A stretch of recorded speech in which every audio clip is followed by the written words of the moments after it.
Hello everyone, it's Shane Kanto, your Wasteland reviewer, and I'm here to review Velma, Season 1, the probably most controversial show that has come out in recent memory, sitting there with a 1.4 out of 10 on IMDb, so many people were upset about this, and I tried to go into this with an open mind and really thinking about, okay, we're gonna take this as it is. We're going to look at this film and this show, and is it a worthwhile show? There's a couple of things I want to say first. One, I don't feel like this needed to be a Scooby-Doo gang show. Like, I know it's trying to, set up the origins, but, this could have just been a different story, to be honest. And I feel like in some ways they're just painting these characters over completely different characters. You also have, I don't have any problem with this being an adult version, and it definitely leans into that. You have Velma stripping at one point, pole dancing at one point, and you're just that's interesting. And then I feel like Mindy Kaling made Velma in this so insufferable, so unlikable, and you're just how's it supposed to be Velma? Velma was the most easily likable member of the Scooby's mystery gang, and it's just this, obviously, I don't have any issues with, changing up the races of these characters or anything like that. But, these don't feel like the characters at all. And it kind of makes me question, what was the point of just... Well, if you think about it cynically, you're just plopping a franchise and known characters on top of something to get attention. But this doesn't feel like Velma. And honestly, she's horribly unlikable and insufferable for so much of this and so condescending that it's just why would you do this?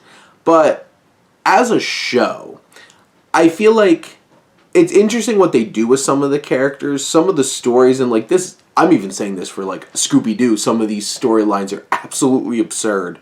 But you do have a central mystery that is intriguing and builds up over the course of these 10 episodes. I do feel like some of the episodes just don't even feel like it's related to Scooby-Doo, because, what's the core Scooby-Doo? It's the gang trying to solve mysteries, and there's whole episodes, Velma's, trying to judge, gets put in charge as, a judge of, the girls at her high school and stuff like that for a whole entire episode, and you're this is weird, I don't get the point of this. And then you have some of the things that they do with some of the characters, honestly, what they do with Fred, with Glenn Howerton voicing Fred, is kind of ridiculous. And honestly, wouldn't be surprised if he was that way today. And it's just kind of okay, some of these things work, but the biggest thing that I had a problem with is I definitely didn't like Velma. And she's the whole core and heart of the show, and you just don't like her. And obviously, you don't have to have likable protagonists in a story, but this story you do. Why do I care then? She treats her friends like crap, and it takes her way too long to figure out anything and actually make some meaningful changes. And even then, she's still not a likable character. And then the mystery throughout this season, I thought was pretty interesting, and I think they made some interesting dynamic choices with it. It does lean very much into, the supernatural in this particular show, even if, the original show was, only tricking you into that, except for, that zombie movie. That was nuts. On some kind of, Bayou estate or something. I can't remember the name of that, a Scooby-Doo movie. But, in general, did I enjoy watching this? Not a lot.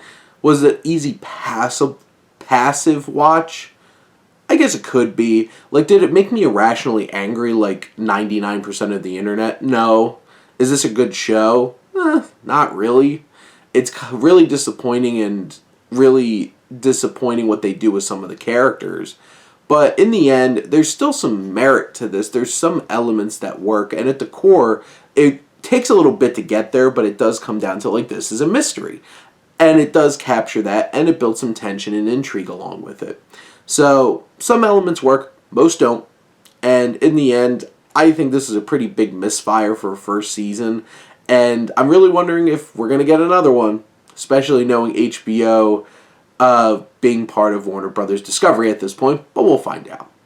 But those are my thoughts on Velma Season 1. Let me know what you think, and let's talk some TV. But thank you so always for tuning in and supporting your Wasteland reviewer.